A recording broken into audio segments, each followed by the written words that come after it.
Hello everyone, this is Ravi Jha. I am a criminal defense counsel in Allahabad high court और आप सबका स्वागत है आपके खुद के चैनल टारगेट फॉर आईक्यू के प्लेटफॉर्म के ऊपर। जैसा कि हम सभी जान रहे हैं कि पिछले 4 सालों से हर वो व्यक्ति जो जुडिशियल सर्विस एग्जाम को लेकर सीरियस है वो यूपी के अंदर वैकेंसी का इंतजार कर रहा है। और अगर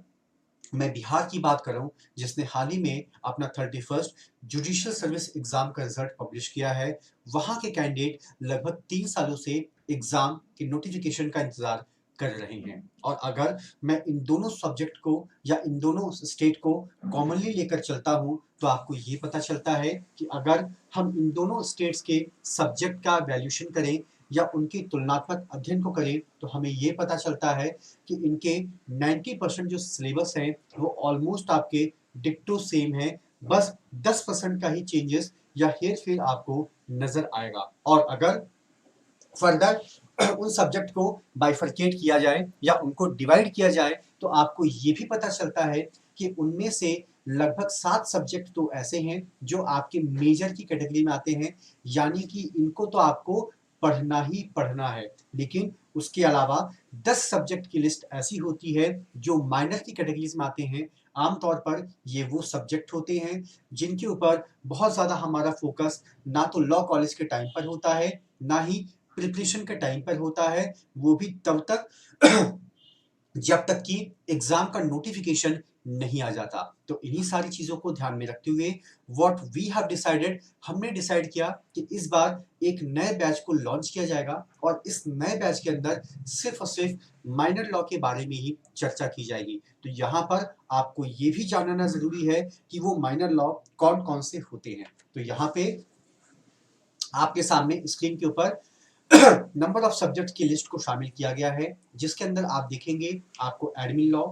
principal of equity, law of trust, specific relief act, law of tort, company law, sales of goods act, partnership act, negotiable of instrument act और ईजमेंट जैसे पेपर्स आपको देखने को मिलते हैं। और अगर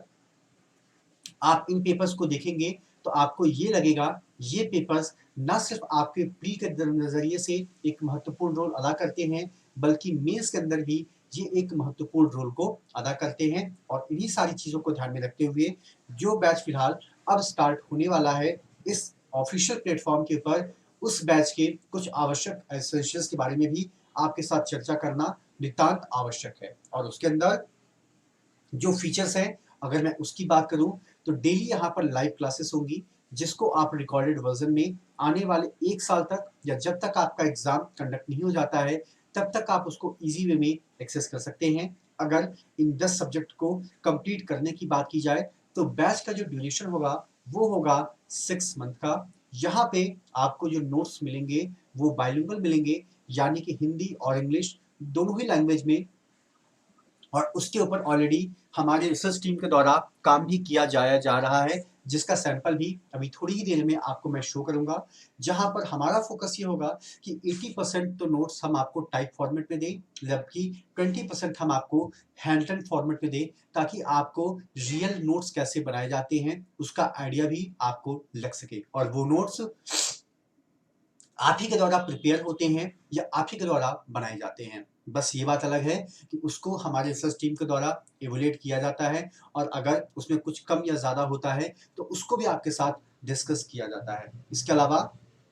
इस बैच के अंदर जो भी टेस्ट सीरीज होगी उसके अंदर आपको शामिल किया जाएगा, आपकी डेली बेसिस पे राइटिंग प्रैक्टिस कराई जाएगी और जैसे ही एग्जाम की डेट का अनाउंसमेंट होता है आपकी रिवीजन क्लासेस को भी कंडक्ट किया जाएगा। और अगर आप इस बैच के अंदर अपने आप को इनरोल कराना चाहते हैं तो आप डिस्प्ले पर दिए गए नंबर 7500110314 पे कॉल या मैसेज करके आप अपने आप को इनरोल करा सकते हैं। अब रहा सवाल ये कि अभी आपसे थोड़ी ही देर पहले मैंने नोट्स के सैंपल को लेकर बात की थी, तो आइए देखा जाए कि वो कौन से नोट्स हैं जो आपको हमारी तरफ से मिलेंगे। हालांकि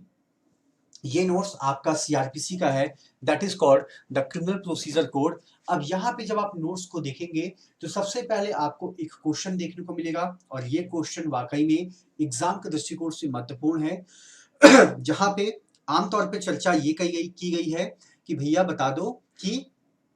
जब पुलिस ऑफिसर एक कॉग्निजेबल ऑफेंस को इन्वेस्टिगेट करता है या वही पुलिस ऑफिसर एक नॉन कॉग्निजेबल ऑफेंस को इन्वेस्टिगेट करता है, तो उसके इन्वेस्टिगेशन की जो प्रक्रिया होती है या उसका जो प्रोसीजर होता है, उसके अंदर आपको कौन कौन से चेंजेस देखने को मिलते हैं। अब यहाँ पे जो रिसर्च टीम है वहां पे उन्होंने इंपॉर्टेंट सेक्शंस को वायलेट या ब्लू कलर से उन्होंने हाईलाइट किया है। अगर हमें लगेगा कि आने वाले वक्त में इसके अंदर इलस्ट्रेशन या केस लॉस की जरूरत है, तो उसको भी यहाँ पर प्रॉपर तरीके से एड ऑन किया जाता है। तो ये सिर्फ एक सैंपल है जो आपके लिए मैं शो कर रहा हूं कि अब फिलहाल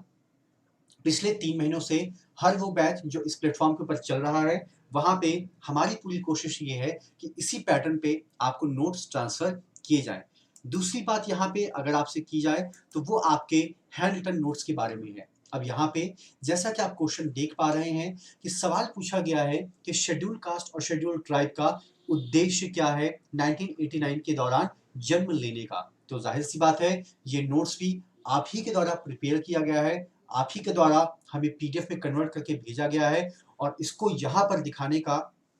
सिर्फ और सिर्फ एक ही बेसिक ऑब्जेक्ट है कि लिखा कैसे जाए, क्योंकि हम सभी लोगों को लिखना बहुत ही अच्छे से आता है, लेकिन कब लिखना है, कैसे लिखना है, कितना लिखना है और लिखने का तरीका क्या है, वो यहाँ पे जानना बहुत ही जरूरी है। तो यहाँ पे अगर मैं इस सवाल की गहराई में ना जाऊं, सिर्फ इस सवाल की कंटेंट पे जाऊं, तो सबसे पहले यहाँ पर आपको एक सिनॉप्सिस के रूप में देखने को मिलता है इंट्रोडक्शन पार्ट। उसके बाद आपको ये देखने को मिलता है कि आखिर इस एक्ट को इम्प्लीमेंट करने की ज़रूरत क्या थी या इस एक्ट को बनाने की ज़रूरत क्या थी। उसके बाद यहाँ पे अगर आप चाहें तो आप इसका ऑब्जेक्टिव भी लिख सकते हैं कि जब इस एक्ट को लागू किया गया या इसको इम्प्लीमेंट किया गया तो आमतौर पे उस वक्त लेजिस्लेचर का इंटेंट क्या था या उसका उद्देश्य क्या था। इसके अलावा बहुत सारी चीज़ों के अंतर्गत आपको डिफरेंट केस लॉज का जिक्र भी करना जरूरी रहता है, क्योंकि बेसिकली समय के हिसाब से इनकी भी रिलेवेंसी समय टू समय चेंज होती रहती है और इन लास्ट आपको कंक्लूजन लिख के अपनी बात को यहीं पर कंप्लीट कर देना है। तो ये जो पूरा का पूरा आपका जो कॉन्सेप्ट है या पूरा का पूरा आपकी तैयारी का जो पैटर्न है वो इसी तरीके से रन करेगा इस प्लेटफॉर्म के ऊपर। तो अगर आप वाकई में नोटिफिकेशन का इंतजार नहीं करना चाहते हैं, आप चाहते हैं कि आपकी तैयारी हो एक सही रणनीति के साथ हो, without any kind of hindrance हो, तो आप एज सून एज पॉसिबल आप इस बैच के अंदर अपने आप को इनरोल करा सकते हैं। और आप सभी का प्यार और सम्मान हमारे चैनल टारगेट फॉर आईक्यू को देने के लिए बहुत बहुत शुक्रिया। Thank you so much to all of you. Thank you so much.